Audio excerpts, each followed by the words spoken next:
बॉलिवूडमधील सौंदर्य, अभिनय आणि स्टार पॉवरचा संगम म्हणजे आपल्या आवडत्या अभिनेत्री.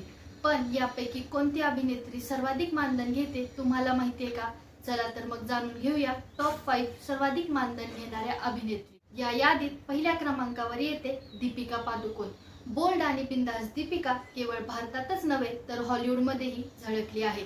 तिचं अभिनय कौशल्य आणि ग्लॅमर यामुळे ती एका चित्रपटासाठी तब्बल 15 ते 30 कोटी रुपये मानधन घेते.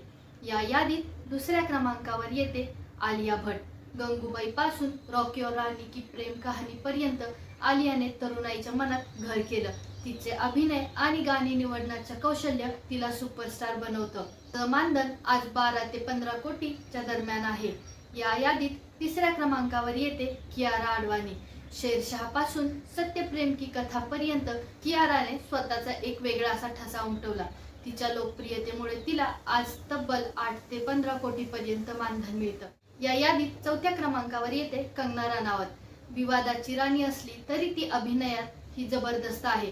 क्वीन, मणिकर्णिका यांसारख्या भूमिकामुळे सध्या ती 10 ते 25 कोटी पर्यंत मानधन घेते. या यादीत 5व्या क्रमांकावर आहे करीना कपूर खान. 20 वर्षापासून अधिक काळ बॉलिवूडवर राज्य करणारी करीना आजही निर्मात्यांची फेवरेट आहे. तिचं मानधन 8 ते 12 कोटी पर्यंत आहे.